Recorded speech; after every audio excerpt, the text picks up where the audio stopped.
Hello everyone, welcome back to my channel. We are going to do a music video, and this music video is about Bob Dylan. For those of you that are too young to remember, he's one of the singers that all the other singers look up to, and I do a video on why. I don't know if it's in this one or not. I'm replaying this one, but I don't know. I know Bob Dylan now because I've studied more of his work, but when I first created this video, I only read his music. I've never listened to it other than a few songs that were always on the radio. So this is my take on Bob Dylan. It's pretty interesting. I think you're going to enjoy it. And here we go.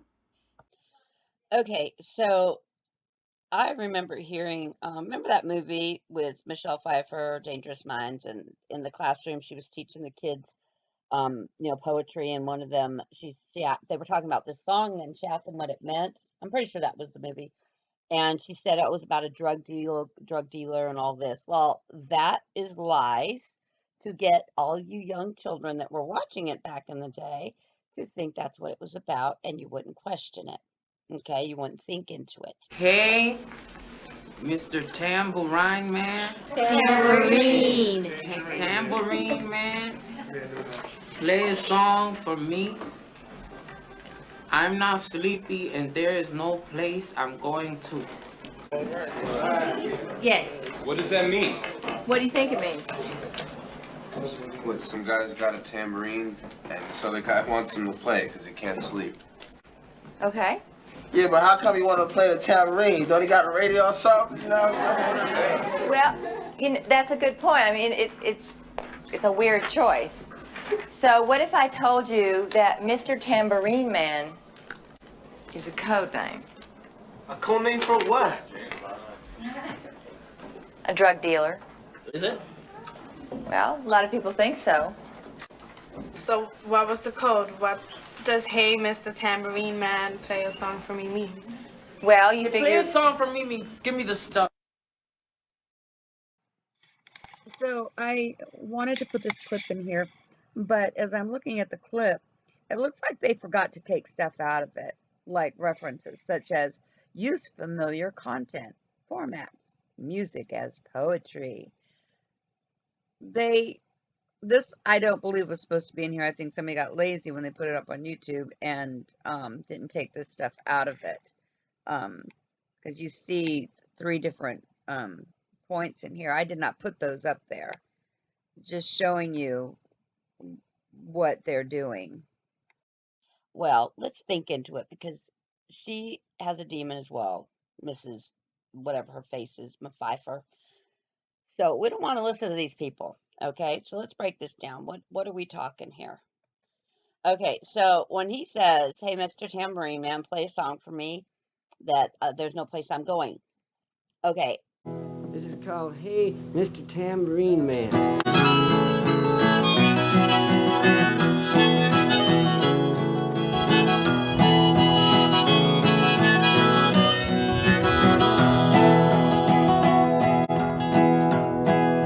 Hey, Mr. Tambourine Man, play a song for me. I'm not sleepy and there is no place I'm going to. At the end of every night after his shows, the tambourine man is his demon. Okay, that's who inhabits him. He's saying, "Play a song for me," because like I'm not going nowhere. I'm just hanging out. So play a song for me, and in the morning I'll come following you. Hey, Mr. Tambourine Man, play a song for me. In the jingle jangle morning, I'll come following you. Okay, so he's just talking to the demon. Okay. And then in the next verse, he says, "Though I know that evening's empire has returned into sand, vanished from my hand." So Bob Dylan knows that it's all fake. He knows, okay, that night he had an empire because, he's staying in front of all these people and everything's great, but he also knows that it's fake, that it's really the demon doing it, and that empire is now back in the sand and it's vanished from his hand because he only has that as long as he has the demon. Okay. Though I know that evening's empire has returned into sand. And then he goes on to say for the rest of that verse, that left me blindly here to stand, but still not sleepy. So the demon left him, and he's standing there, and he's like, okay, now what? Because now he's like, party's over for the night. And the weariness, it amazes him. He's like, wow. And then he's like, I'm branded on my feet. Vanished from my hand, left me blindly here to stand, but still not sleeping. And, I have no one to meet. He's just saying that, he's got nowhere to go. The demon's gone. Now he's just a nobody. And the ancient empty streets too dead for dreaming. So my weariness amazes me. I am branded on my feet. I have no one to meet. Right here, I think he's saying that, all all people are dead because you're in a dream state. Everyone's dreaming. Everything's dead from the ancient times. Because he's like in the ancient empty streets to dead for dreaming. That ever since ancient day, everyone's dreaming. You're all sleeping. So you're all dead. You're going to go to hell if you don't wake up. You're all dead. Okay? All right. And the ancient empty streets too dead for dreaming. And remember this, Bob Dylan is awake, okay? There are very few people awake. A lot of people think they're awake and they're not. So when he says that he's looking at the ancient streets and everyone and they're dead, he's saying that he's awake, but everyone he comes across is sleeping. And so there's no one for him to talk to, because how do you talk to people that are asleep? I know there are several of you that I know that I've come across that are awake, and you can't talk to your families, your friends. Nobody understands you. They think you're crazy. And the ones that sleep, the ones that sleep are the ones that, lash out at you for, for not, for silly, silly things, saying, oh, you eat pork, when in fact they're eating cow poop. Okay, think about how your food's grown. It's like they're lashing at people about the silliest things when they should really be trying to wake up. And so Bob Dylan is lost in this world because he has no one to talk to. And the demon that inhabits him has been alive for a long time. So it's Bob Dylan singing the song, but it's that demon that's giving him the lyrics, because he's lived many, many resets. We've had 6 resets. Next one. Okay, so then we go to the next one that says, take me on a trip upon your magic swirling ship. Well, if you hadn't seen my other videos, okay, the reptilians had their wings taken away, and they had their beauty, their pride taken away. Okay, they're reptilian looking. That's the reptilian that went and met Eve in the garden. Okay, these they they go around on those spinning spaceships because that's how they get around. No such thing as aliens. These are demons.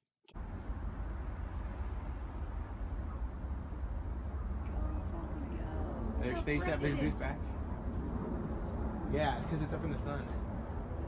Dude, that's gonna freak out so many people in LA. Look how bright it is. Oh my gosh.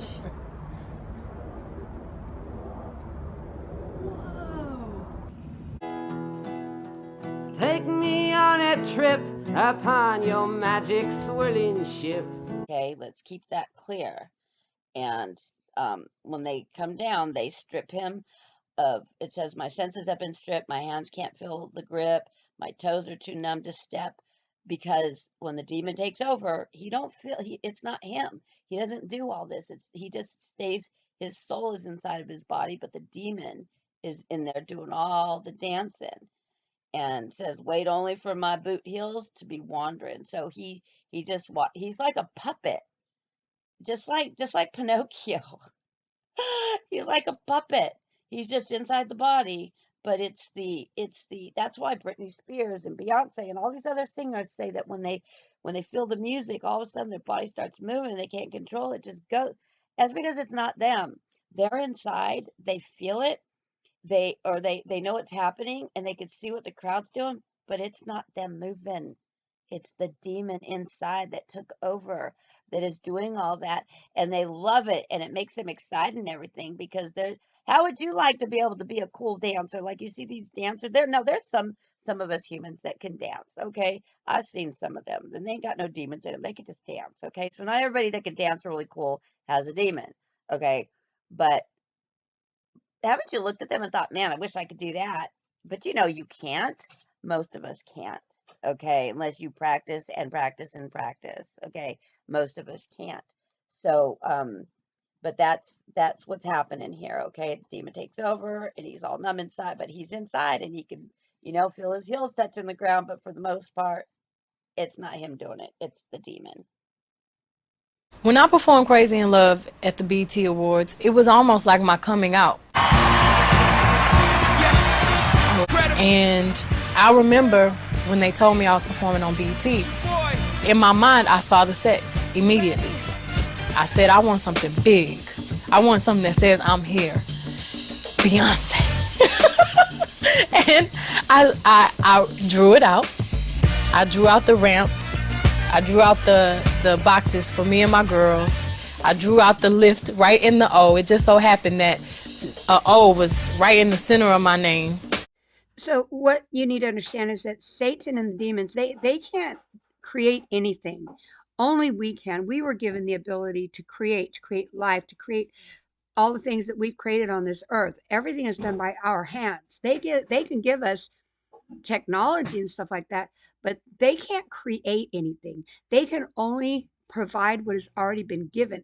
So all the powers that they give, the gifts that they give, money, the fame, and the dancing and the singing and all this stuff, it's because it was already created in the kingdom. It's already there. It's already been created.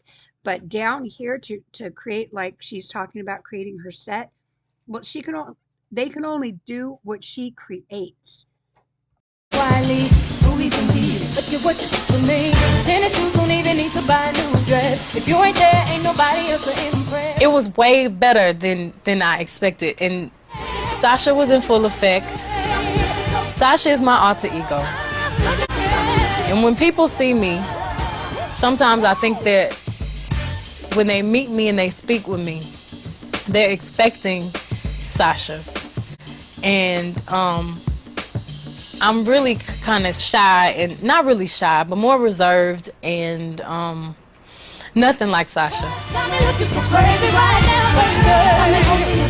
But I guess I wouldn't be very entertaining on the stage. I guess I wouldn't be very entertaining on the stage.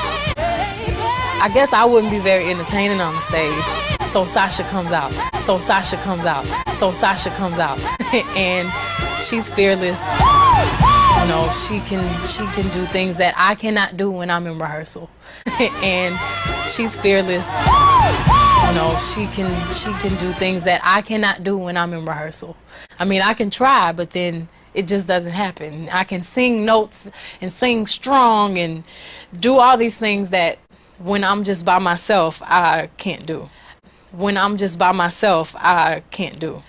When I'm just by myself, I can't do. And I remember right before I performed, I raised my hands up, and it was kind of the first time I felt something else come into me, and I knew that was gonna be my coming out night for the BET Awards. I'm looking so crazy in love, got me looking so crazy in love.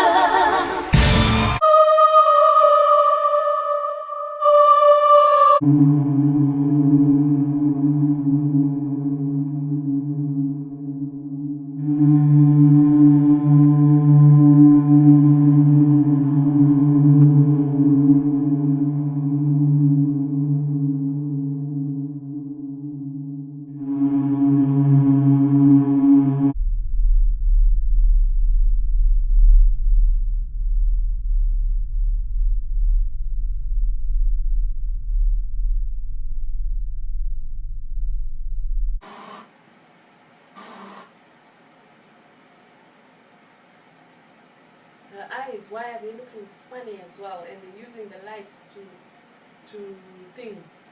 camouflage us. We're not even, I know it's color and lighting and all, but look at her chest. It's black. I know this lighting, but still.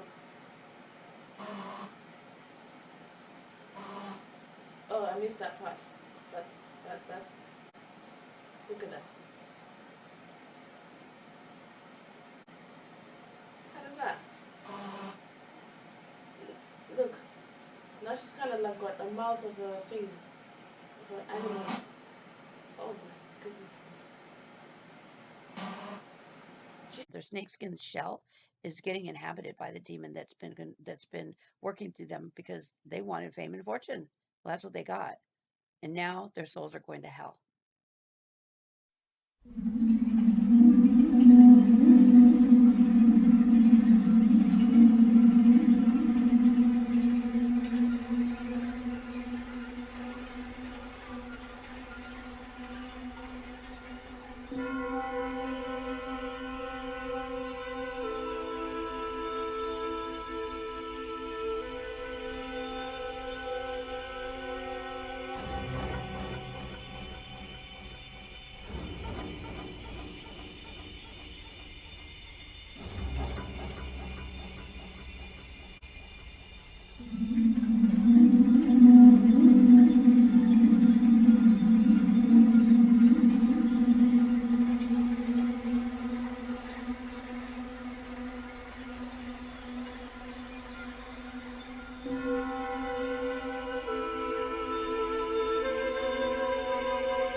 This is how they get you to stay here, so you can never go home to the Father. I, I, I, I don't know how more to explain this except just watch the whole video and I'm gonna read some of the songs the way they are really saying it to the Father, the way I perceive them saying it to the Father. When you see Brittany on stage dancing, I've watched this clip, this whole video, her interview several times just to go through all the clips, right, to get out the ones I wanted. When they show the clips of her on stage, I don't see Brittany. You see Brittany because that's what your eyes see. I don't see that. My subconscious is showing me something else. My spirit is showing me the fallen angel, which is now a demon. This demon is very alluring. This demon is very enticing. And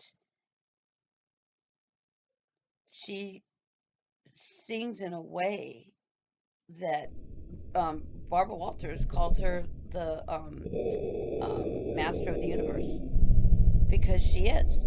She's a very, very high angel that left heaven. She's one of the fallen ones. And she's sorry, but it's too late for sorry. The Father won't let her come home. But she's the one that took over Brittany. Brittany is ends up having issues with it because they kept her locked up until they took her. And they did take her. They took a lot of the stars and the singers because their demons are inhabiting them for good. Their souls are being sent to hell, and their demons are inhabiting them for good. That's why they're all gone right now, because this is all happening right now in our time. And if you don't understand that, you might want to get into prayer and start asking God to show you, because they're all being taken away because their souls are going. My senses have been stripped. My hands can't feel to grip. My toes too numb to step. Wait only for my boot heels to be wandering.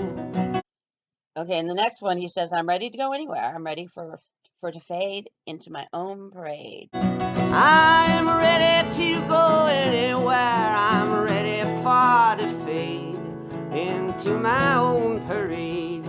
Cast your dancing spell my way. I promise to go under it. Cast your dancing spell my way. I promise to go under it. So again, like Beyonce and Britney and all these other singers, they just, wait for it to enter. They put their arms up and it comes inside of them. They fade away into their own parade, and they wait for them to cast the dancing spell on them so that they can do what they need to do on stage. And they promises to accept them, because they have to accept the demon. The demon can't just go into somebody's body.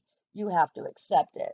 Meaning, when you put your arms up to it and say, let's go, they're going in there and they're going to do this for you, and they're going to make you rich. You ain't doing nothing.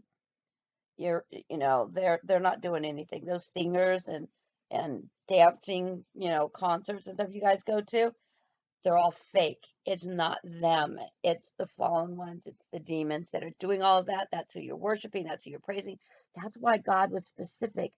Don't idolize anybody but me, because he knew what they were going to do. He knew it would be them. And he's telling you, don't do it. This is who you're idolizing. This is who you will go to. Don't go to Satan. But see, all y'all are taking it as God saying, worship me and only me, and I'm God. That's not what he's saying. He is and he isn't. Like, he's not saying it all, you know, all like domineering and stuff. What he's saying is, okay, the way they make it sound, don't idolize anyone but me. The way the Ten Commandments, right? It's not the way he says it. Okay. He's warning us, do not do this.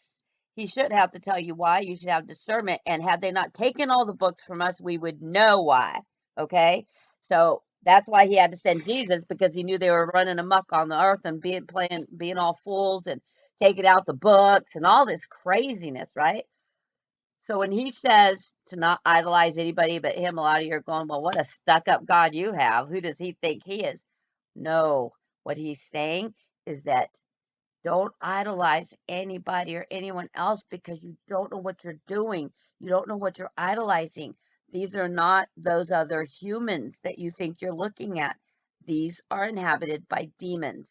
You are worshiping a demon. You are worshiping, whether it be Satan or another demon, they're all one and the same. And if you do this, you're accepting them. You don't get to go to heaven. You just don't. Or you don't get to go to the kingdom. You don't, because you were fooled. That's why he says many are on the narrow path, and very few find it, because how many people are really going to hear this? Except for the few. Look at how many have Marfugel has like over 100,000 subscribers on both channels. And there are what? A couple of you that came over here to look? The doorway is narrow. Very few find it for whatever reason. And here, get this straight, okay? I don't care about likes and subs, okay? I don't care about that. I want people to come over here so they could hear what I'm trying to tell them, okay? But how many people have come over? Very select few. Very few find the doorway, the path, the narrow path. Many are on the long path. Many are on that wide road, because they want to listen to the music. They want to listen to that demon. They don't know it's a demon because they haven't heard someone like me tell them what it is. That's exactly what you're doing. He says, don't make anything else an idol. Why? Because this is why. This is exactly why you're idolizing a demon. And you choose the demon when you do that. And that keeps you away from the Father. That's as simple as it is. He's not unless now if that's what you want to do, well then go ahead and do it. He's not going to make you choose him, but he's saying to those of you that choose me, that's what God is saying. Okay? If you're going to choose me, then don't do that. Because in order to choose me, you have to stop doing that. Otherwise, you're still his. But no one's talking to you like this. Everyone's telling you, you know, just y'all know how you've been talked to in the last God knows how many years about following God and stuff, and you just don't have understanding what he's saying. He's not rude, he's not mean, he's not arrogant, he's none of that. He's trying to warn you, if you worship them, you're worshiping demons, not another human. You're worshiping a demon. If you worship the demon, you don't worship me. You don't want to be with me in my kingdom. You want to go with them because his people perish for lack of knowledge. Do you understand? That's what's going on here, guys.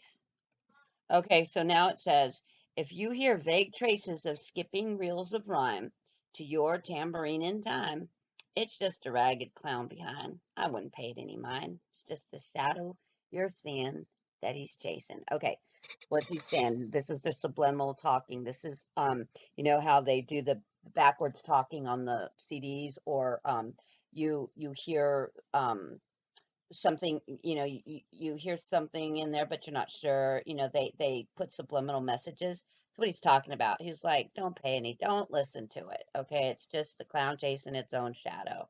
All right, that's what he's saying here, meaning Satan, meaning the demon. All right, they're just putting the subliminal, so he's warning you, really.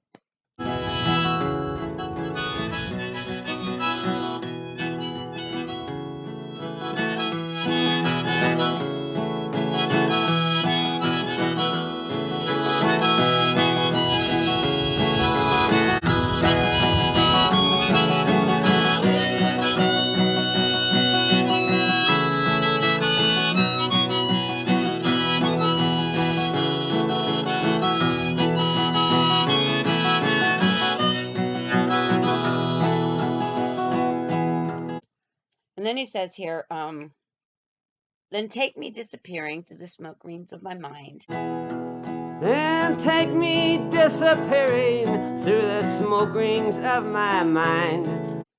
Down the foggy ruins of time, far past the frozen leaves. Down the foggy ruins of time, far past the frozen leaves. The haunted, frightened trees, out to the windy beach. The haunted, frightened trees, out to the windy beach.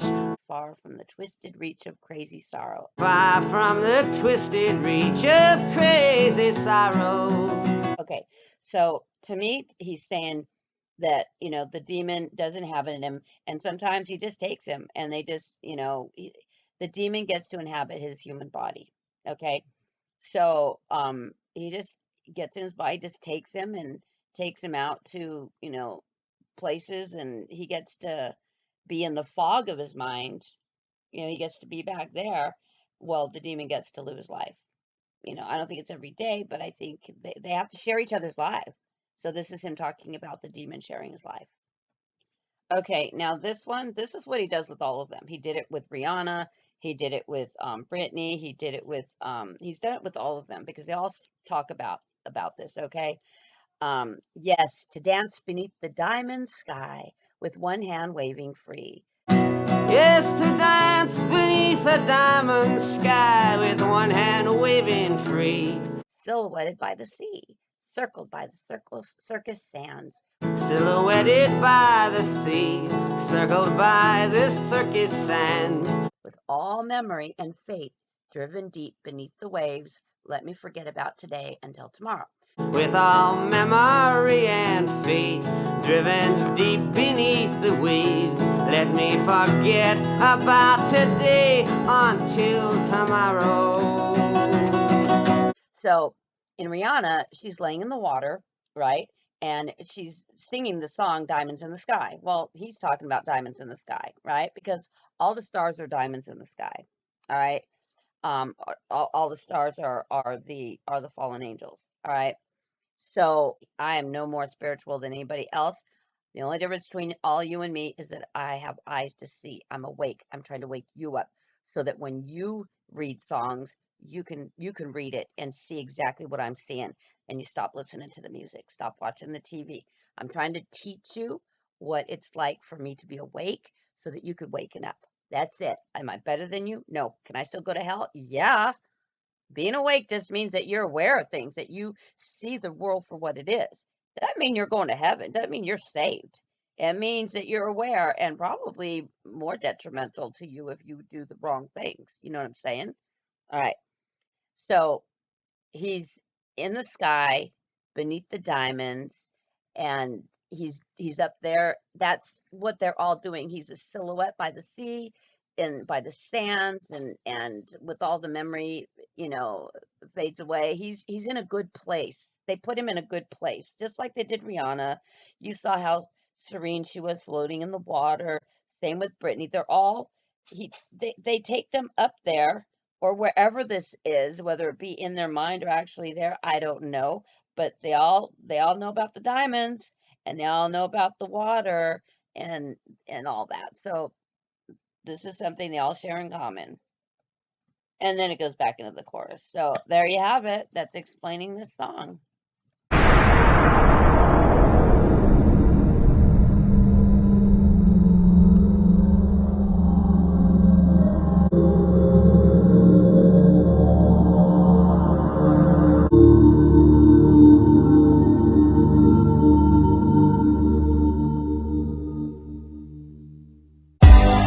Find light in the beautiful sea. I chose to be happy. You and I, we're like diamonds in the sky. So alive, we're beautiful like diamonds in the sky. Shine bright like a diamond, shine bright like a diamond. You're a shooting star, I see, a vision of ecstasy. I too are so alive. Shine bright like a diamond, shine bright like a diamond, shine bright like a diamond. So shine bright tonight, you and in the sky. So alive, we're beautiful like diamonds, shine bright like a diamond.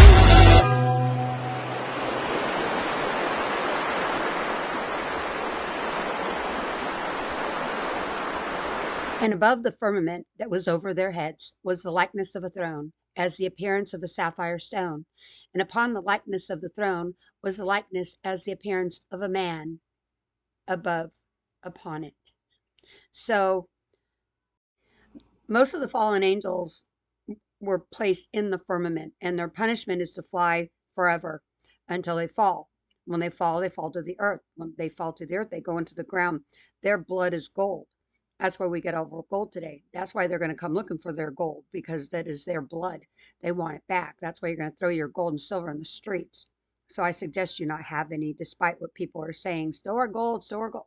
I wouldn't do it if I were you.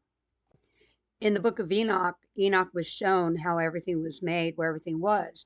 Satan is in the second heaven. That's where hell is, in the second heaven. And his throne, he has his own throne too. So he sits in the second heaven on his throne, because there's the appearance of a man above upon it. That is Satan sitting above them. Once you understand who the fallen angels are, once you understand a lot of the things that were taken from us, then you could start to understand. When you read the Bible, it makes more sense when you're reading it, if you have understanding of this world. And believe it or not, they tell you everything in the music and in the movies. Hey, Mr. Tambourine Man, play a song for me. I'm not sleepy, and there is no place I'm going to. Hey, Mr. Tambourine Man, play a song for me. In the jingle jangle morning, I'll come following you.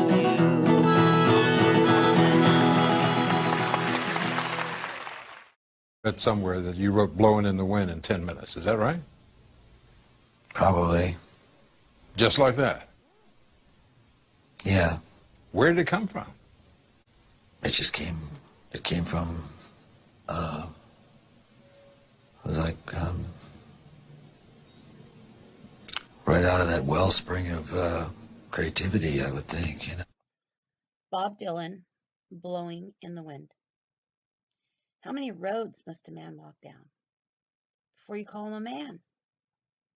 How many seas must a white dove sail before she sleeps in the sand? How many times must the cannonballs fly before they're forever banned? The answer, my friend, is blowing in the wind. The answer is blowing in the wind. How many years can a mountain exist before it's washed to the sea? How many years can some people exist before they're allowed to be free? And how many times can a man turn his head and pretend that he just doesn't see? The answer, my friend, is blowing in the wind. How many times must a man look up before he can see the sky? How many ears must one man have before he can hear people cry? How many deaths will it take till he knows that too many people have died? The answer is blowing in the wind. So you guys, Dylan's Fallen Angel, once they're done with one host body, because our host bodies only last 120 years. In most cases, less than 90, okay? His angel, he just keeps going from person to person, okay? Right now, he's in Bob Dylan. Clearly, he saw cannonballs fly. He has been around long enough to see mountains that just, slowly go down and wash away. He's been here a long time, you guys. And he sees all of this. And he's seeing us all like, when are we going to open our eyes? When are we going to open our ears? Because he's seeing all of this. And now, at his age, he's just tired. He's just tired. Be clear what you wanted to say in the 60s. What does Bob Dylan, poet and preacher, write poetry and preach about now? It's the same message, really. It's just that people, it's not so much me that's changed. It's the crowd. It's the audience. Because I'm still doing what I'm doing. You ask any of them if they still are. So I was always in it for keeps when I was a little boy. And I always knew I was going to be doing this the rest of my life, as long as I was going to be alive. So for anybody else to be disappointed in this or that on me, I mean, that's ridiculous. I don't pay much attention to that. Because I'll be doing this for as long as I'm around, you know. And all the people I admired, they've all done it all the way to the end too. It's all I do, and so, you know, I just keep doing that thing. For the times they are changing. He was one of them. He was our idol. Bob was our hero. Not an idol, but we just heard his record. As I said, we listened to his album and it really gave us a buzz, and we played it constantly over and over and over again. I mean, I heard of Bob through John. He played the records to me, and it was just great. I think it was freewheeling. We love Bob Dylan. I saw 10,000 talkers whose tongues were all broken. I saw guns and sharp swords in the hands of young children. And it's hard, and it's hard, and it's hard, and it's hard, and it's hard, rains are gonna fall. So when we met him, yeah, well, you know, by that time we'd heard much more of him and we knew much more about him. It was a great honour to meet him. We had a crazy party the night we met. I went around, I thought I got the meaning to life that night. And I went around trying to find our roadie. Mal, get a pencil and a paper. I've got it. And Mal, because we were a bit out of it, he couldn't find a pencil and paper anywhere. But eventually, in the end of the evening, he found it, and I wrote down my message for the universe, you know. I said, now keep that in your pocket. And Mal did. The next morning, he said, hey, Paul, he said, do you want to see that? I said, what? He said, that bit of paper. Oh, yeah. And I'd written, there are 7 levels. I'd like to know about the cover of your album. I'd like to know about the meaning of the photograph with you and the wearing a Triumph t-shirt. What would you want to know about it? Well, I'd like to know that that's an equivalent photograph. It means something. It's got a philosophy in it. And I'd like to know, I'd like to know visually what it represents to you, because you're a part of that.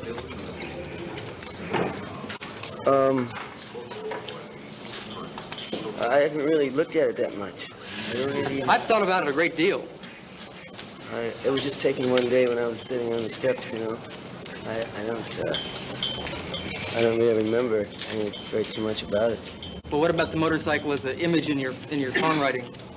You seem to like that. Oh, we all like motorcycles to some degree. I do. Do you prefer songs with a subtle or obvious message? With a what?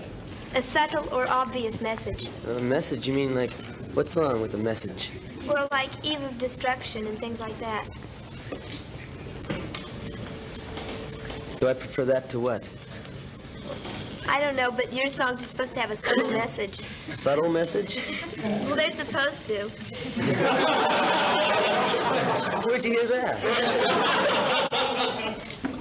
In a movie magazine. Oh, my God. So back then, when Bob Dylan was singing his music and stuff, there were clearly messages in the music, but he couldn't admit to it, because back then, can you imagine if you tried to talk to them about being inhabited by demons or fallen angels? Or, I mean, nobody talked about that. Even today, your popcorn preachers won't talk about it because they're afraid they'll lose their 501c3s.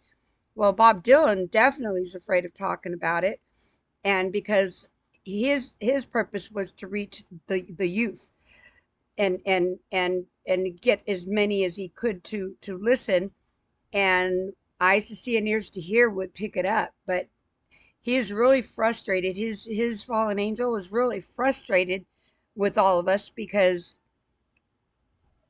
no matter what songs he sang, people just weren't picking up what he was putting down. But you see, the good thing is that Father knew this was going to happen, so he woke some of us up in different ways. Like, he gave me the gift of music and TV so that I can easily see and hear it. J Dreamers with the Z at the end. If you haven't been to his channel, it's amazing. He knows the music and the TV or the movies, but he does more of the movies. He knows the music, but he doesn't really trip on the music. He does more of the movies. So if you're not watching him, you should be. This one is called When the Ship Comes In, and I think you'll find it quite interesting.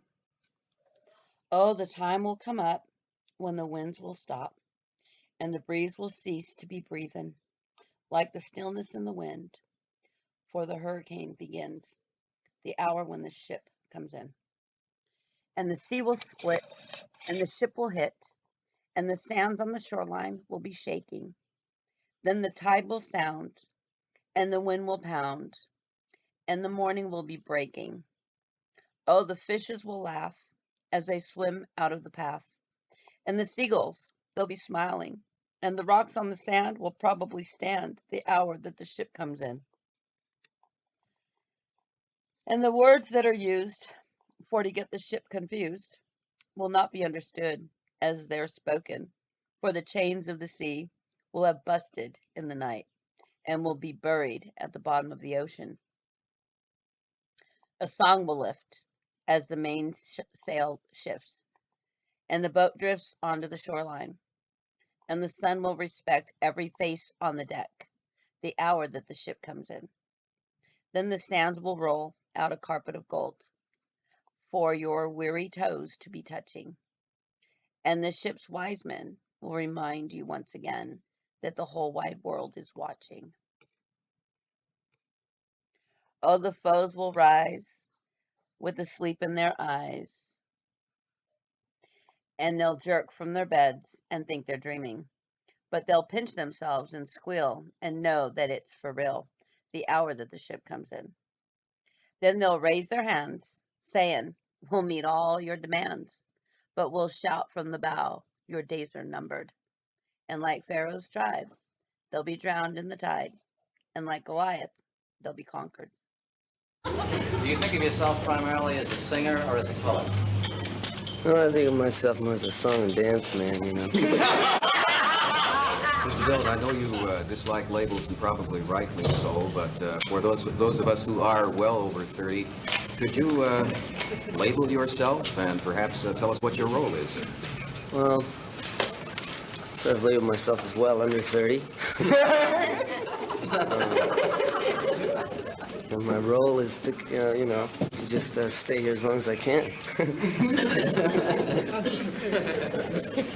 You're considered by many people to be symbolic of the protest movement in the country for the young people. Are you going to participate in the Vietnam Day Committee demonstration in front of the Fairmont Hotel tonight? I'll be busy tonight. Things have gotten out of hand. You know, it fell into the, you know, you ask me why I write surreal songs or whatever. I mean, that type of activity is surreal. I have no answers to any of those questions any more than any other performer did, really. But, you know, that didn't stop the press or people or whoever they were from asking these questions. For some reason, the press thought that performers had the answers to all these problems in society, and you know, like what can you say to something like that? I mean, The lyrics to this next song are very touching, and I believe that this is the fallen angel that inhabits him. When did you leave heaven? How could they let you go? How's everything in heaven? I'd like to know. Why did you trade heaven for all these earthly things? Where on earth you hide halo? Where did you lose your wings? Have they missed you? Can you get back in? If I kiss you, would it be a sin? I'm only human, but you are so divine. When did you leave heaven, angel of mine? it's just kind of absurd.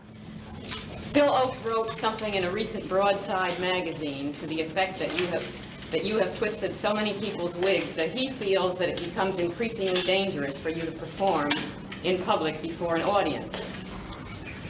Well, that's the way it goes, you know. I can't apologize, certainly. You feel that part of the popularity is because of the identification of your audience with you or with what you're saying or what you've been writing about? I have no idea.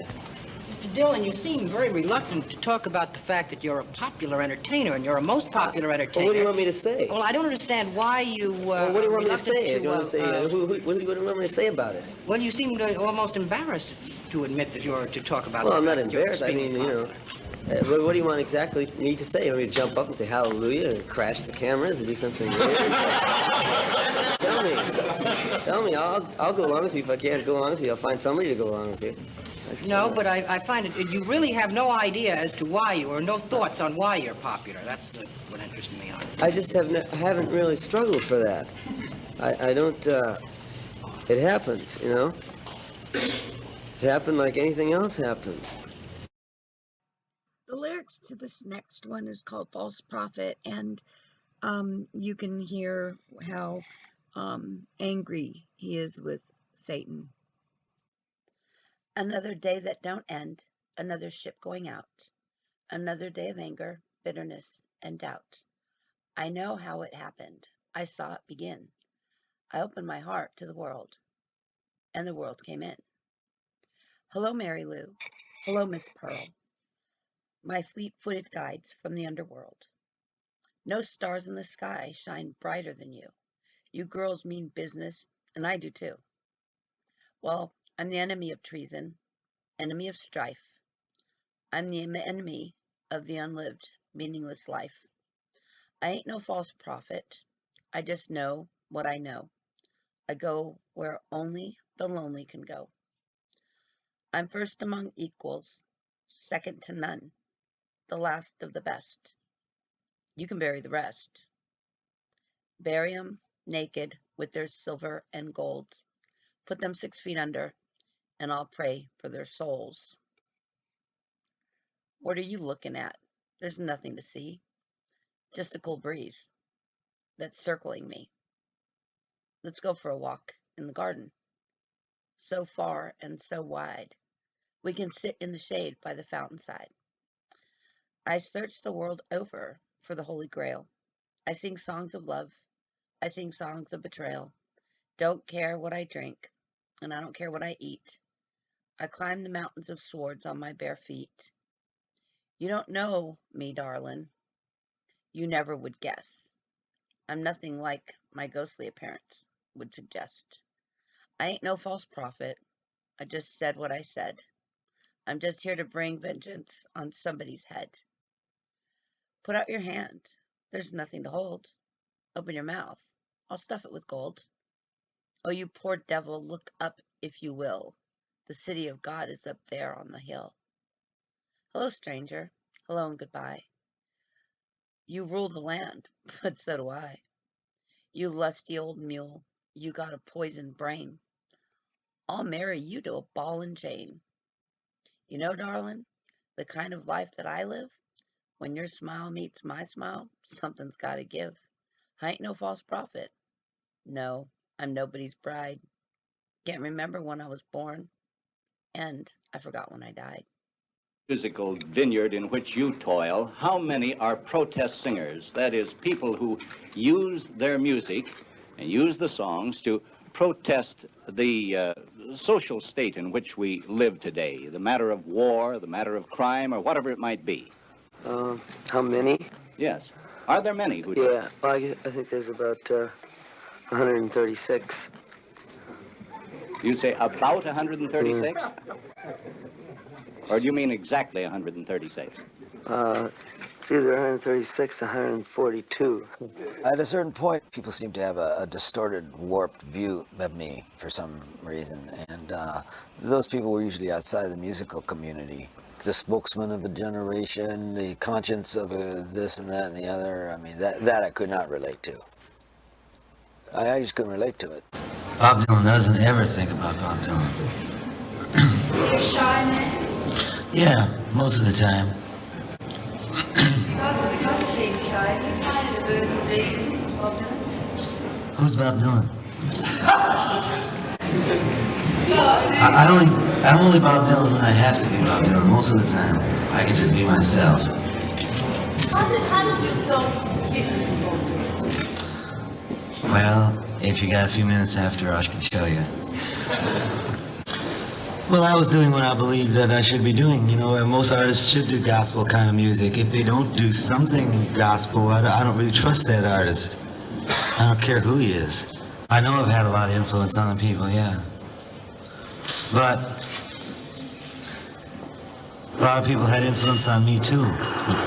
You know, when I started, when I was coming up, I was influenced by everybody that sort of formed the style that I'd come up with. So it's not a bad thing to be influenced by other people.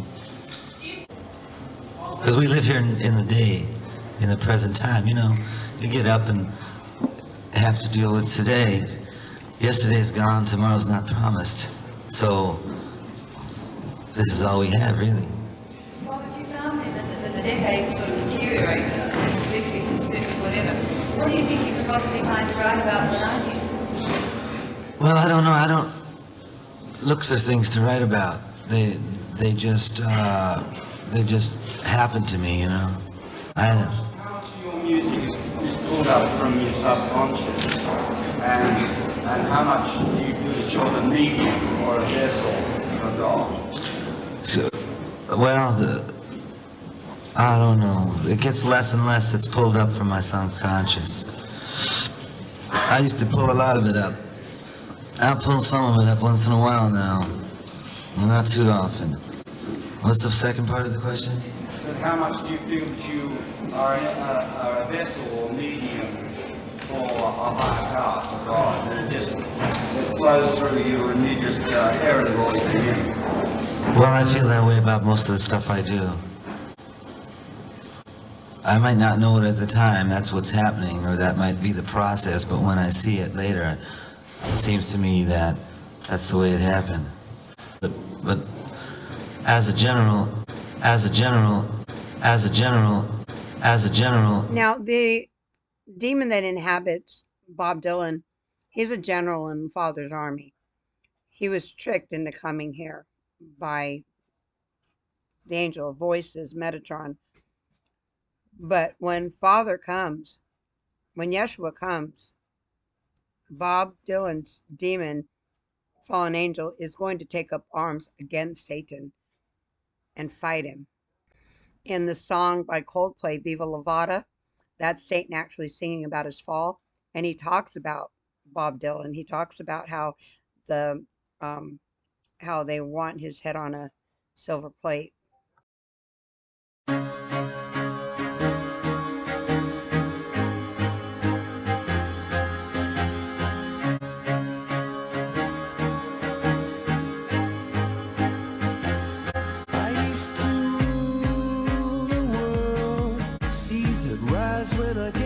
Before Adam and Eve's, Father had already given Satan the world. He gave him the keys. Him and the angels came here and they sang to the Father.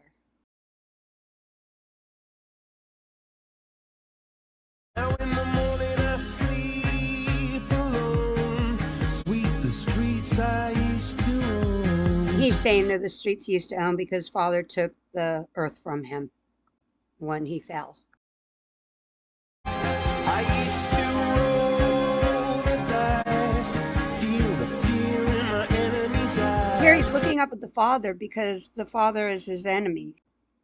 And he rolled the dice by wanting to be king, by wanting to rule over everything. And Father heard him. Listen as the crowd would sing. Now the old king is dead. And because they were living on the earth, all they had was the earth and Satan, and they just fell in love with him and they started praising him and singing, "Long live the king, the old king is dead." And when Father heard that, he heard Satan say, "I'm going to exalt myself above the throne of, above the stars of heaven." And well, God heard him. One minute I held the key. Next the walls were closed on Yes, Lucifer had the keys to the kingdom. He had everything. And when he did that, when he went against God, wanted to overthrow him, he lost the keys and everything was turned on him. He was taken off the earth and called to judgment. And I discovered that my castle stand upon pillars of salt and pillars of sand. So you know how the Bible says to build your house on a rock, not on sand, you know, that Bible verse. Well, he realized that his houses were made of sand, false doctrine. He didn't listen to the Father. He thought he was going to overthrow him, and the Father just knocked it all out. He came and he just destroyed all the castles they had built. He destroyed everything. He was very upset with what happened. And Lucifer found out just how weak his doctrine was, just how weak he was when he decided to go against the Father.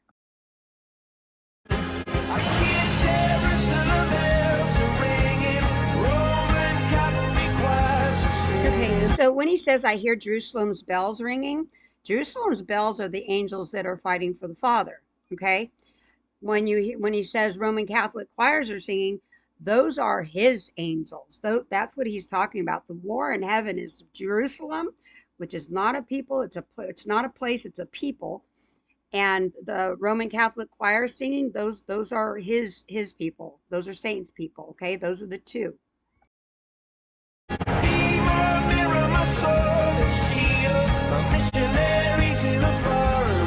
So here he's talking to his angels that followed him. The Father put them in a different dimension. They're in the firmament, and he separated him from them.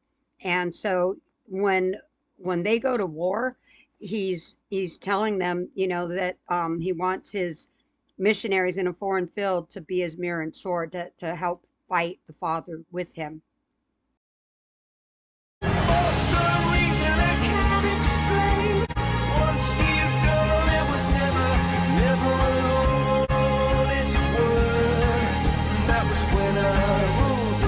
So here he's talking to the Father, and he's saying that for some reason he can't explain why, after Father gave him the earth and left him to rule it with the other creatures, the other angels and stuff, he's saying, for some reason I can't explain, that once he was gone, there was never an honest word, and that was when he ruled the world. So he's trying to explain to the Father, but once you left, there wasn't an honest word here, and they all started worshiping him. It kind of all just happened, but he let it happen, and then he jumped the gun, thinking he could take out the Father.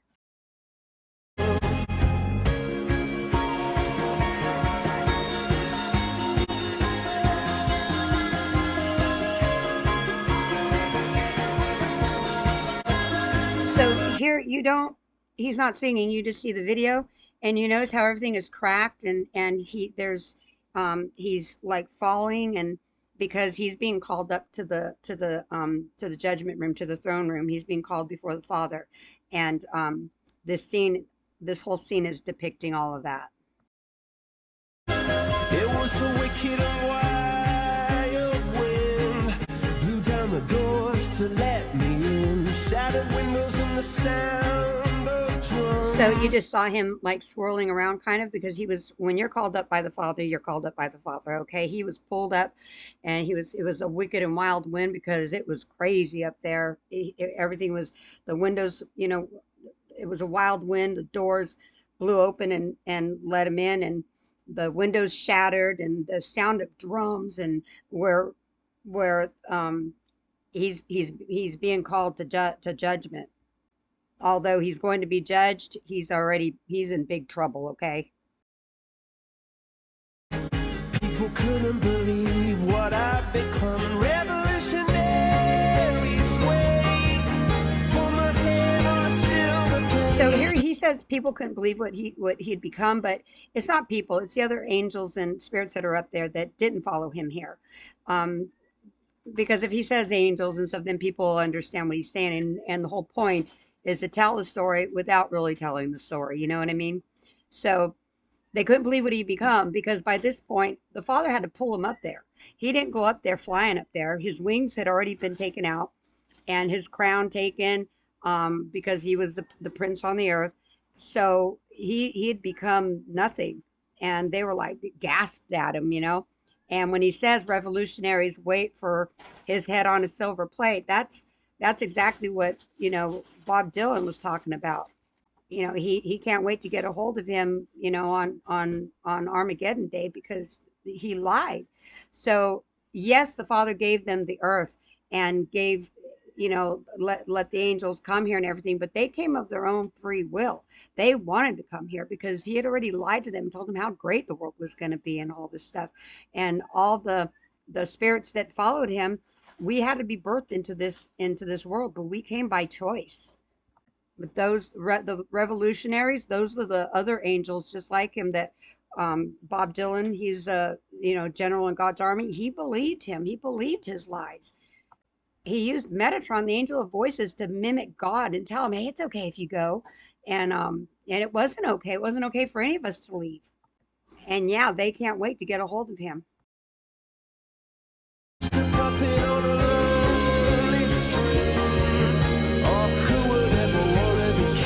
So here you can hear him remorseful. He's saying he's just a puppet on a lonely string. So what happened is when all this happened, he tied them all on ropes because he took their flight away, and he put some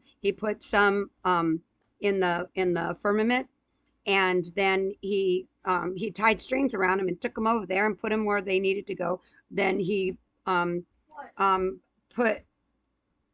so Father tied a rope around him and dropped him to the earth 10 feet off the ground, cut the rope and dropped him, and he felt like a puppet. And that's exactly how the singers feel when the demons invade their body. They feel like a puppet in their body. That's the way of mimicking what God did to him. So it's kind of like a payback to the Father. Like you dropped me like a puppet on a string. I want to take over your beloved humans on a string inside their own body. So that's where the whole puppet thing comes in. And he's bowing his head down saying, who would ever want to be king? Because he's like, you drop me down like a puppet. Who would ever want to be king? Because now he's realizing the ramifications of what he's done. I hear Jerusalem bells ringing, Roman cavalry choirs are singing. Okay, so here the song is amping up, okay? And he says, I hear Jerusalem's bells ringing. that's the that's the Father's people. They're getting ready, his angels, they're getting ready to go to war.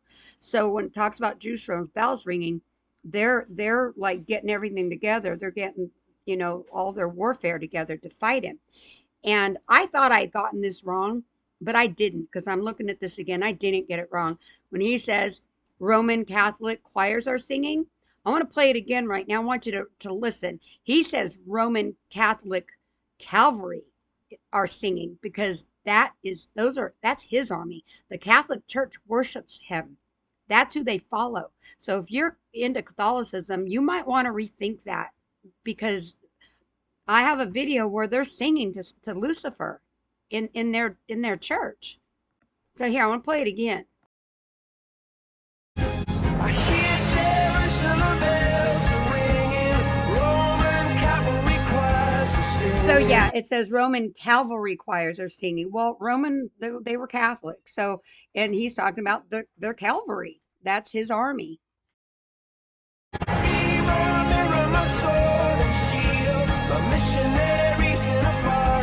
So again, here he's calling out to his soldiers, saying, "Be my mirror, my sword and shield, my missionaries in a foreign field." He's talking about his people. He's telling them we're getting ready to go to war.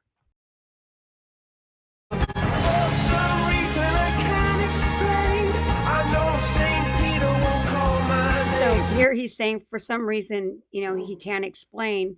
He knows St. Peter won't call his name. So he doesn't understand what was so wrong that he can't go back to heaven. He's baffled by it. Like, for some reason, I can't explain why St. Peter's not going to call his name when it's time to go home, because of what he did. And he really didn't think that the Father would never let him back, because he warned him, if you ever leave here, you cannot come home. Well, he left, and he took a lot of Father's children with him, and that's why he can never go back home. But he didn't think that Father was serious.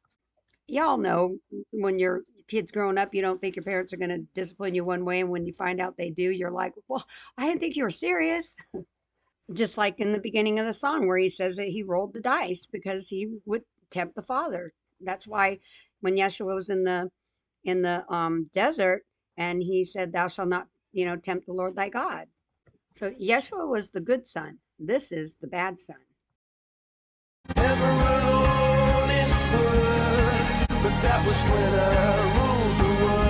So again, here he's pleading to the Father, saying that, once you left, that there wasn't an honest word. Everything changed. He's trying to, like, how when you're in trouble, you're trying to explain yourself, and that's kind of what he's trying to do here. That when he ruled the world, that there wasn't an honest word. Everything changed.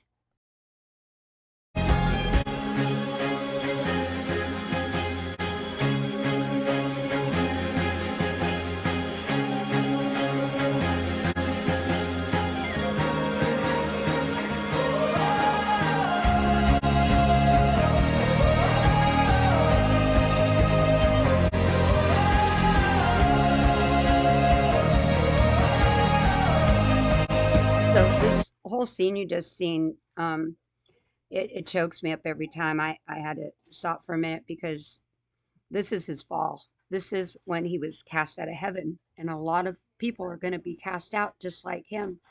And you see him, rolling around. You see him falling backwards, and then you see the clouds falling on top of him, and he's falling because he was cast out of heaven, or cast out of the kingdom, and he's falling and falling, and the Father, sent him away. And this whole scene just shows all of it, and the music with it together. It's just, he's, in the last scene, where he's trying to talk to the Father, saying, but everything changed, everything changed. At the same time, the Father's just gone. Leave me. And he sends him out. So if you can imagine what's going to happen to a lot of people that don't believe in the Father when they're up there for judgment, and he tells them, I never knew you, and they're sent out. He's showing us what's going to happen to all of you, because it happened to him.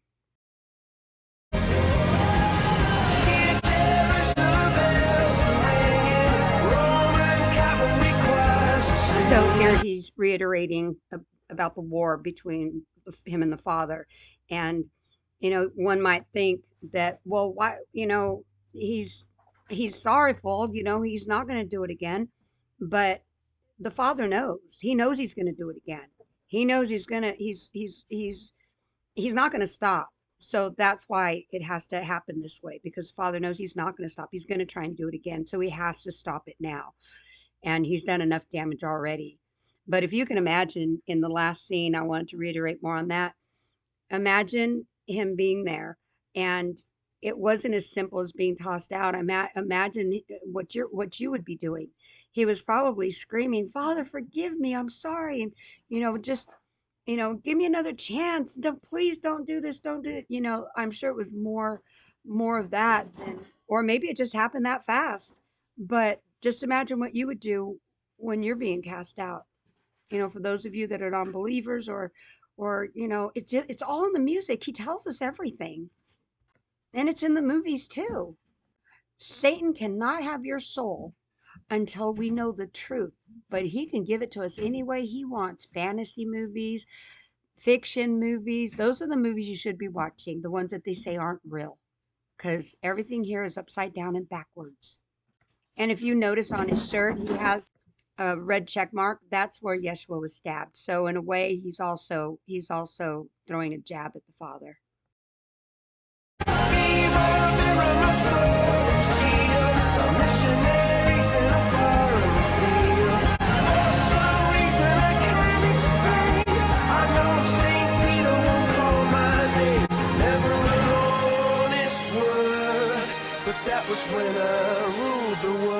So again, here he's screaming out because he knows now that he's been cast out. He knows, and he's like, "Be my mirror, my sword and shield, my missionaries in a foreign field." And he's telling them, I can't explain this. I can't explain.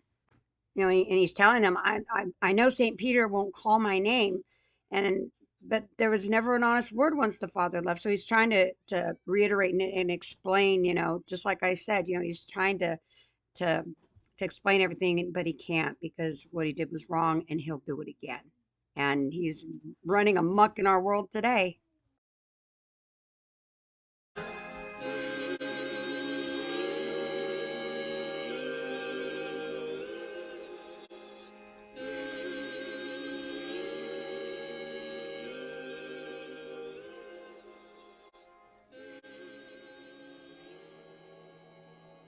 And now the last thing you see are the demons leaving the host bodies of the humans. The rose is Satan, are his demons. So the roses are leaving their bodies, showing they inhabit the singers' bodies. That's what all that is depicting. Satan is the rose. That's why you celebrate Valentine's Day. You might want to stop. And there should be no malarkey. Well, I give my wife candy and flowers and blah, blah, blah, blah, blah. Call it what you want. I just told you what it was, or what you're doing, what it is.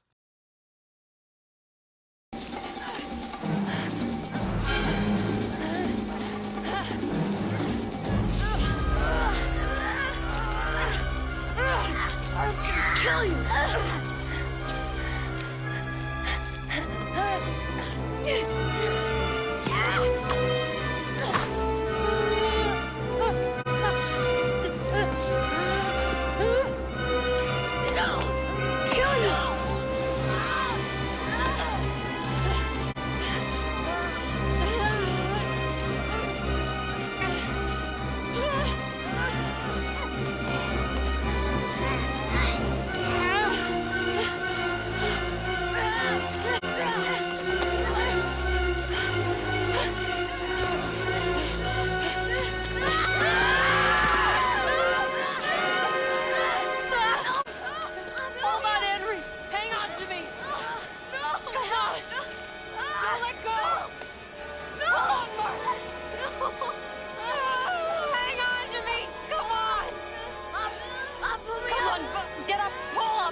I have a vision in mind, or I see a vision of it.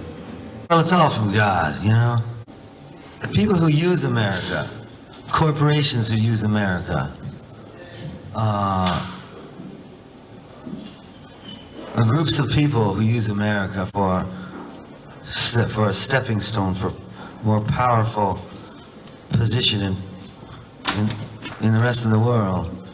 I mean, face it, there's people who are trying to gain control of the entire world now. I have cared about it in the past, but I've sort of gotten over it now. No, I could have been without their help, because the press wasn't that powerful when I started. And I only got turned off to the press in the middle '60s when the record company would send you over to do an interview with someone, and you'd be honest with that person, and he'd ask you questions, and you'd answer them in an honest way, and then you'd look, and then you'd see the article when it would come out. It wasn't that it was dishonest, but he would take quotations, you'd say, and you know, turn things around and make... As long as I could continue doing what it is that I love to do, I didn't care what kind of labels were put on me or how I was perceived in the press, because I was playing to people every night.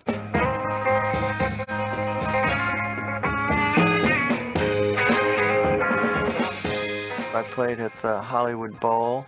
Then I left the organization.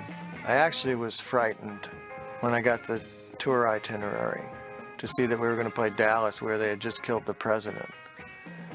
And I thought, you know, if they didn't like that guy, what are they going to think of this guy? I mean, I just write them.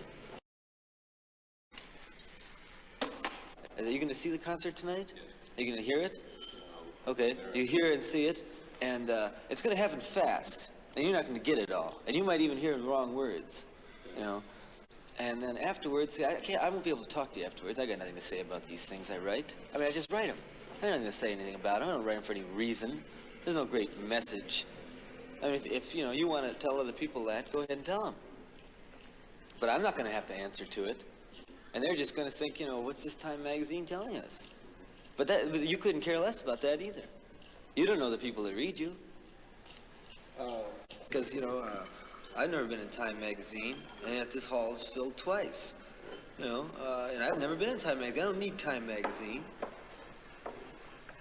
And I don't think I'm a folk singer. You'll probably call me a folk singer, but, you know, the other people know better. Because the people that, you know, that buy my records, listen to me, don't necessarily read Time magazine. You know, the audience that subscribes to Time magazine, the audience of the people that want to know what's happening in the world week by week, the people that work during the day and can read it, it's small. Right, and it's concise, and there's pictures in it. I mean, those kind of, you know, those a certain class of people. It's a class of people that take the magazine seriously. I mean, sure, I could read it, you know, and I read it on the airplanes, but I don't take it seriously. If I want to find out anything, I'm not going to read Time magazine. I'm not going to read Newsweek. I'm not going to read any of these magazines. I mean, because they just got too much to lose by printing the truth. You know that. What kinds of truths are they reading? On anything, even on a worldwide basis. They just go off the stands in a day if they printed really the truth. What is really the truth? Really the truth is just a plain picture. Okay. Of you know, a plain picture of let's say, you know, a tramp vomiting, man, into the sewer. You know, and next door to the picture, you know, Mr. Rockefeller, or, you know, Mr. C.W. Jones, you know, on the subway going to work. You know, any kind of picture. Just make some sort of collage of pictures, which they don't do. When they talk about Bob Dylan as a legend and a folk hero, do you really think that anybody, let alone yourself, deserves that sort of description? I don't know anyone who calls himself that, you know. No, I don't. So would you say that anybody deserves that sort of label? Well, somebody maybe, you know, like a Robin Hood, or Jesse James, maybe. You know, people who are back in history somewhere. Have you lost your enthusiasm? For what? For life and for writing. I read the Bible a lot, you know. I mean, it just happens I do. in the Bible it has specific, it tells you specific things in the book of Daniel and in the book of Revelation, which just might apply to these times here. And it says there are certain wars that are soon about going to happen. I can't say exactly when, you know, but say pretty soon anyway. And so at that time, you know, it mentions a country to the furthermost north, and it has its symbol called the bear. Now that, and it also is spelled R-O-S-H in the Bible. Now this was written quite a few years ago, so it can't really but apply to one country that I know. I mean, if you know of another country it can apply to, maybe you do, I don't. But then there's another country called, I can't remember what the name of it is, but it's in the eastern part of the world, and it's got an army of 200 million foot soldiers. Now, there's only one country that could actually be. So anyway, I was telling the story to these people. I shouldn't have been telling it to them. I just got carried away. And I mentioned to them, well, you know, watch now, because Russia is going to come down and attack the Middle East. It says this in the Bible. And I've been reading all kinds of books my whole life, magazines, books, or whatever I could get my hand on anywhere. And I've never found any truth in any of them, if you want to know the truth. But these things in the Bible, they seem to uplift me and tell me the truth.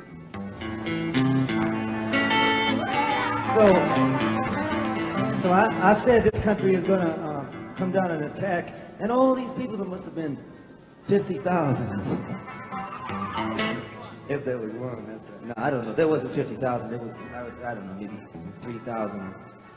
They all just booed, you know, like they usually do. They don't like them, just booed it. And there was a whole auditorium of people just, I said, Russia's going to attack the Middle East, and they went, boo. You know, they couldn't hear that. They didn't believe it. And a month later, Russia moved their troops into, I think Afghanistan it was. And the whole situation changed, you know. And I'm not saying this to tell you that that they were wrong and I was right or anything like that, but these things that it mentions in the Bible, I pay mighty close attention to. So it does say that, talking about this man here, it's called the Antichrist. And we've had, you know, a lot of previews of what the Antichrist could be like. You had that Jim Jones, he's like a preview. You had Adolf Hitler with a preview. Anyway, the Antichrist is going to be a little bit different than that. Evidently, he's going to bring peace to the world for a certain length of time. But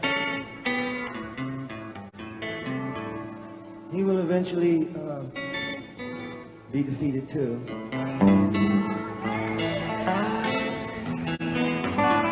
Supernaturally defeated. God will intervene.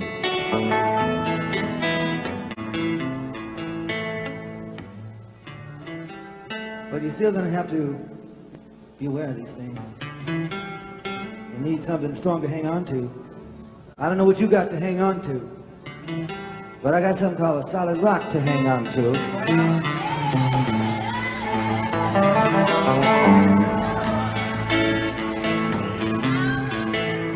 That was manifested in the flesh and justified in the spirit and seen by angels, preached down in the world.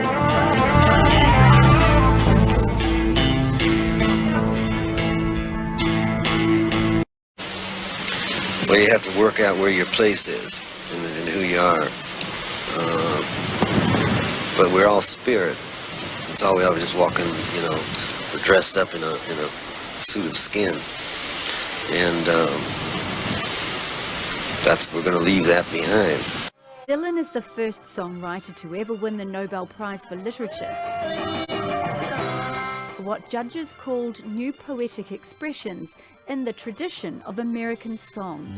Over more than half a century, he has written hundreds, making him one of the most influential artists in popular music and culture. Some criticize the decision to award Dylan the prize, saying it takes away from traditional writers of poetry and prose. But the Nobel Committee has a tradition of pushing the boundaries, awarding the prize in 1953 to British Prime Minister Winston Churchill for his oratory. Dylan has picked up 11 Grammys, a Golden Globe and an Academy Award along the way. And in 2012, he received the US Presidential Medal of Freedom from President Barack Obama. He's also published 7 books of drawings and paintings and been exhibited in major art galleries. Dylan must deliver a Nobel lecture on any topic before he gets his almost $1 million prize money. He has 3 months to do that, something the 75-year-old will have to fit around dates on his never-ending tour. Miriam Nahond, Al Jazeera. This next song is called The Rising Sun, and if you have ears to hear, this is the place in New Orleans where many people go and trade their soul. There's a house down in New Orleans they call the Rising Sun, and it's been the ruin of many a poor girl and me, and oh God, I'm one. My mother was a tailor, and she sewed these new blue jeans. My sweetheart was a gambler, floored down in New Orleans. Now the only thing a gambler needs is a suitcase and a trunk, and the only time when he's satisfied is when he's on a drunk. He fills his glasses up to the brim, and he'll pass the cards around. The only pleasure he gets out of the life is rambling from town to town. Oh, tell my baby sister not to do what I've done, but shun that house in New Orleans they call the Rising Sun. Well, with one foot on the platform and the other foot on the train, I'm going back to New Orleans to wear that ball and chain. I'm going back to New Orleans. My race is almost run. I'm going back to end my life down in the Rising Sun. There's a house in New Orleans they call the Rising Sun, and it's been the ruin of many a poor girl and me. Oh God, I'm one. Okay, my name is Bruce Hyman, H-E-I-M-A-N, and I'm with KMGX Radio here in Tucson. Okay, and we got a press release from the Tucson chapter of the American Atheists. Right. And they said in response to your recent embrace of the born-again Christian movement, they plan to leaflet your upcoming concert. They say, recognizing the need to inform those in attendance that the new Dylan cause célèbre is a repressive and reactionary ideology, local members intend to attract attention to the contradictions between the previous content of your art form and the message which your songs now expound. Well, what is it? What is it exactly that they're protesting? Well, I think what they're against, there's another statement that they make. It says they're against the doctrine of Jesus Christ, or that he died on the cross, or that man is born into sin. Just what exactly are they protesting? Well, the atheists are against any sort of religion, be it Christianity, be it... Well, Christ is no religion. We're not talking about religion. Jesus Christ is the way, the truth, and the life. Okay, there's another statement they made that maybe you could, would shed some light on this. They said that they would like to remind Dylan fans and audiences that one's right to say something does not per se lend any validity to the statement. So in essence what they're saying is that you have followers who are going to be at the concert and are going to listen to the message of your music. Right, I follow God. So if my followers are following me, indirectly they're going to be following God too, because I don't sing any song which hasn't been given to me by the Lord to sing. Okay, so I think that was one thing that they were concerned about. Do you have any idea what they mean? See, they believe that all religion is repressive and reactionary. Well, all religion is repressive to a certain degree. I mean, religion is another form of bondage which man invents to get himself to God. But that's why Christ came. Christ didn't preach religion. He preached the truth and the way and the life. He says he come to give life and life more abundantly. He's talking about life. My ideology now,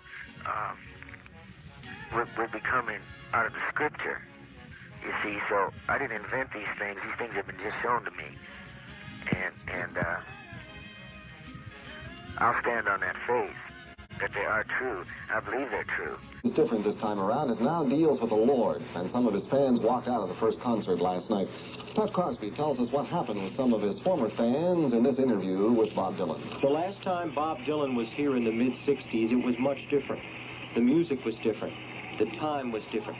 And the biggest difference, you don't walk out in the middle of a Dylan concert. Some people did last night. He talked about religion. He preached. Is that why you walked up? That's why I walked down. Yeah. He stinks.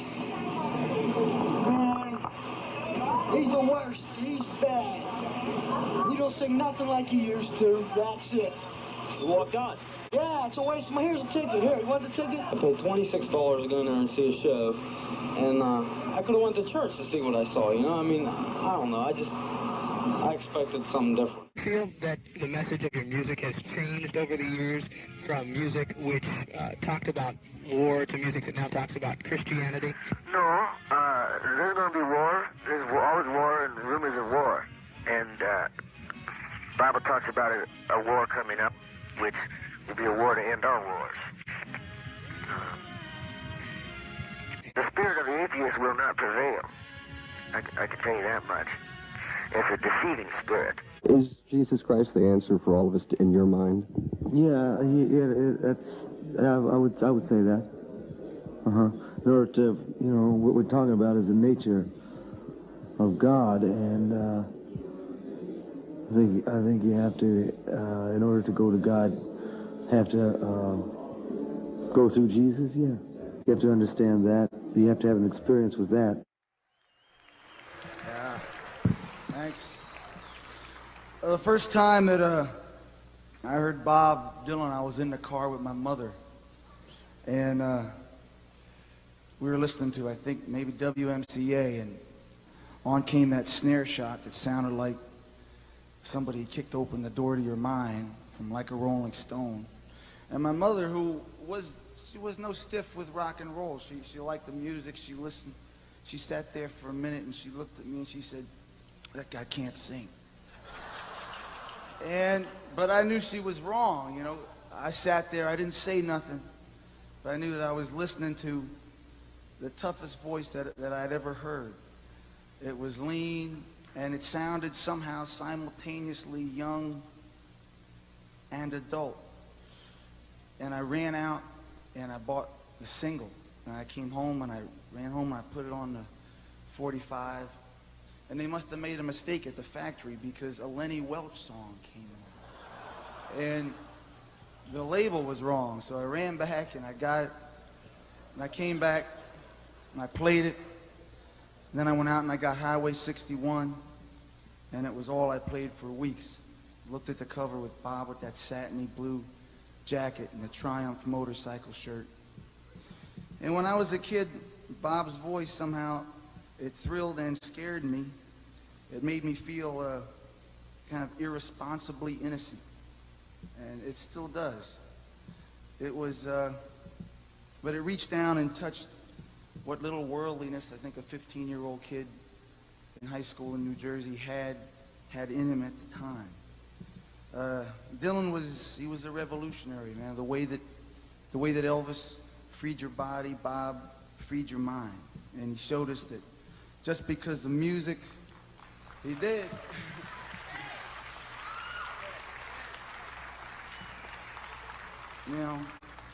He showed us that just because the music was innately physical did not mean that it was anti-intellect.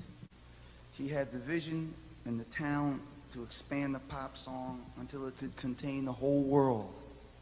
He invented a new way a pop singer could sound. He broke through the limitations of what a recording artist could achieve, and he changed the face of rock and roll forever and ever. Without Bob, the Beatles wouldn't have made Sgt. Pepper. Maybe the Beach Boys wouldn't have made Pet Sound. The Sex Pistols wouldn't have made God Save the Queen. U2 wouldn't have done Pride in the Name of Love. Marvin Gaye wouldn't have done What's Going On. Grandmaster Flash might not have done The Message. And the Count Five could not have done Psychotic Reaction. Yeah. And there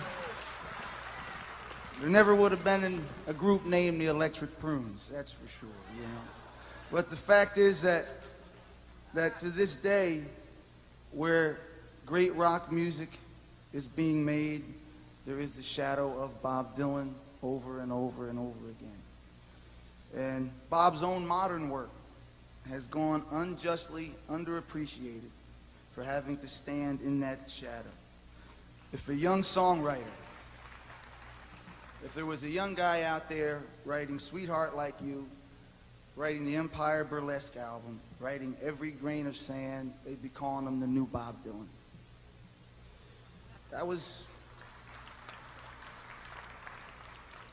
That's all the nice stuff that I wrote out to say about you. And that was about 3 months ago. I was watching TV and the Rolling Stones special came on. And Bob came on and he was in a real cranky mood, it seemed like. And he was kind of bitching and moaning about how his fans don't know him and nobody knows him. And they come up to him on the street and kind of treat him like a long-lost brother or something. And speaking as a fan, I guess when I was 15 and I heard Like a Rolling Stone, I heard a guy that, like I've never heard before or since. A guy that had the guts to take on the whole world and made me feel like I had him too.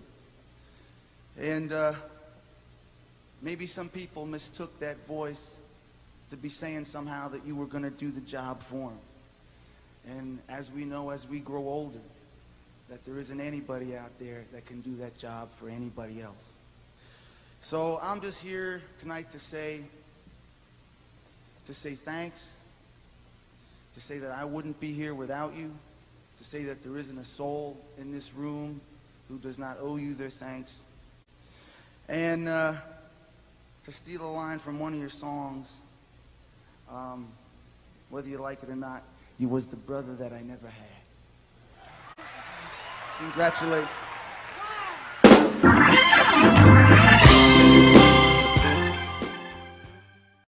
You're still out here doing these songs, you know, you're still on tour. I do, but I don't take it for granted. Why do you still do it? Why are you still out here? Well, it goes back to the destiny thing. I mean, I made a bargain with it, you know, a long time ago, and I'm holding up my end. What was your bargain? To get where I am now. Should I ask who you made the bargain with? with the chief commander. On this earth? And this earth, and then in a world we can't see. So in this song, this is where the angel that inhabits Bob Dylan is, or the fallen angel, is talking about bringing somebody to life. Basically, they go and inhabit whoever wants to sing and dance or whatever and trade their soul and be done with it. But here Bob Dylan is talking about creating his own so that he doesn't have to do that.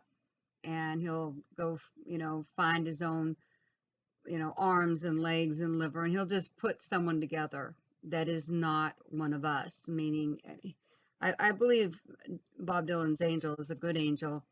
He followed Satan, and because Satan lied to him, he thought that it was God telling him it was okay to leave heaven when in fact it was not. But regardless, he shouldn't have left heaven, and he knows he can never go home, but he still is on God's side. He still is against Satan. He hates Satan for what he did to him and many others he lied to. So Bob Dylan, his angel has been on the earth for, I believe, over 400 years. And maybe probably longer, but that's just what he talks about. But he talks about putting someone together so he doesn't have to inhabit a body, and that he's really angry with Satan and he wants to meet him on Armageddon Day. So it's a long one. This is 4.5 minutes, but it's the last one. All right, hope you enjoy it, or get something out of it, I should say. All through the summers into January, I've been visiting morgues and monasteries, looking for the necessary body parts, limbs and livers and brains and hearts, I'll bring someone to life, is what I want to do. I'm going to create my own version of you. Well, it must be the winter of my discontent. I wish you'd have taken me with you wherever you went. They talk all night, and they talk all day. Not for a minute do I believe anything they say. I'm going to bring someone alive, someone I've never seen. You know what I mean. You know exactly what I mean. I'll take the Scarface Pacino and the Godfather Brando, mix it up in a tank, and get a robot commando. If I do it upright and put the head on straight, I'll be saved by the creature that I create. I'll get blood from a cactus, gunpowder from ice. I don't gamble with cards, and I don't shoot no dice. Can you look in my face with your sightless eye? Can you cross your heart and hope to die? I'll bring someone alive, someone for real, someone who feels the way that I feel. I study Sanskrit and Arabic to improve my mind. I want to do things for the benefit of all mankind. I say to the willow tree, don't weep for me. I'm saying the hell with all things that used to be well. I'm get into trouble, then I hit the wall. No place to turn, no place at all. I'll pick a number between a 1 and 2, and I ask myself, what would Julius Caesar do? I'll bring someone to life in more ways than one. Don't matter how long it takes. It'll be done when it's done. I'm going to make you play the piano like Leon Russell, like a Liberace, like St. John the Apostle. I'll play every number that I can play. I'll see you maybe on Judgment Day, after midnight. If you still want to meet, I'll be at the Black Horse Tavern on Armageddon Street, 2 doors down. Not that far to walk. I'll hear your footsteps. You won't have to knock. I'll bring someone to life, balance the scales. I'm not going to get involved in any insignificant details. You can bring it to St. Peter.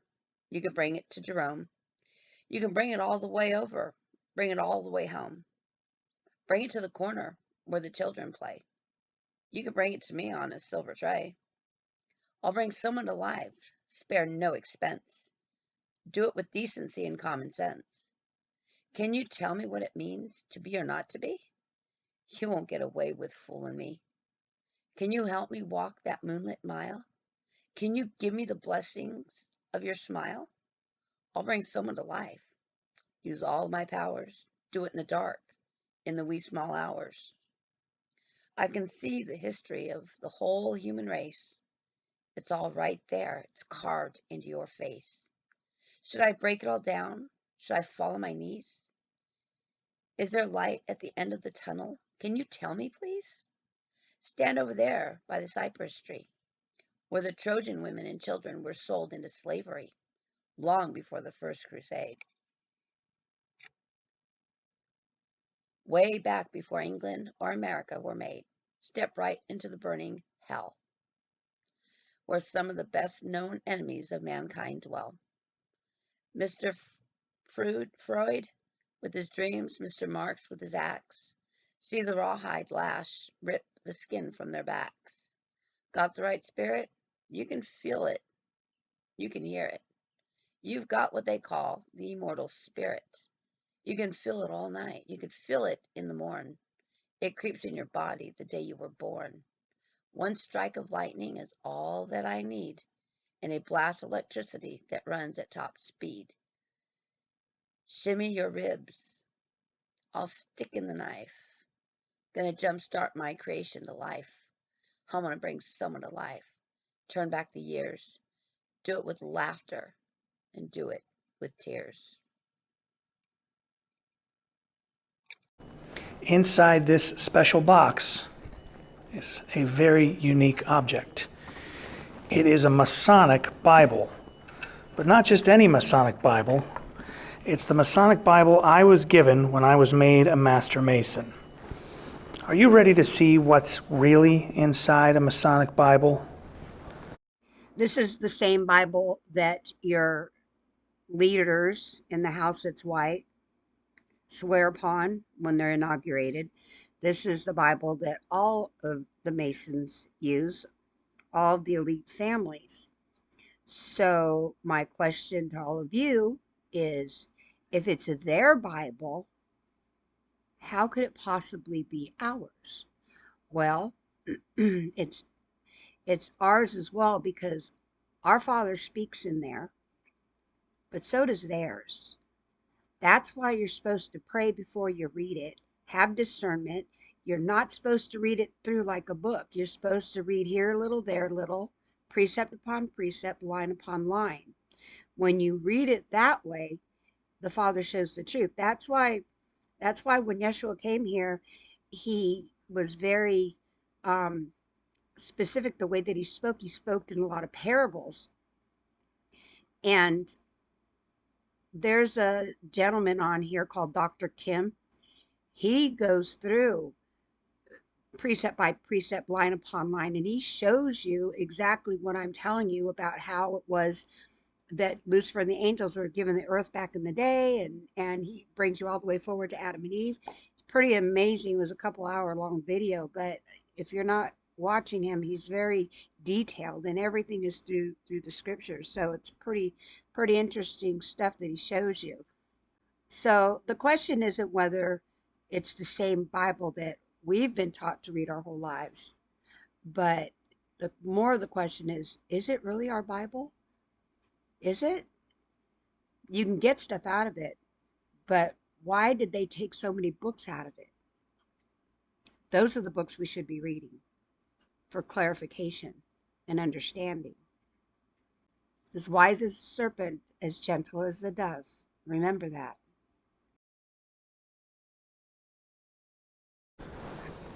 It's just a regular Bible. It's got all the regular books of the Bible. Numbers, Deuteronomy, Jeremiah, there's Chronicles, Psalms, Isaiah, Ezekiel, St. Mark. It's just a regular Bible. If you were expecting something different because it's a Masonic Bible, you've probably had enough internet for today. Maybe go read a book.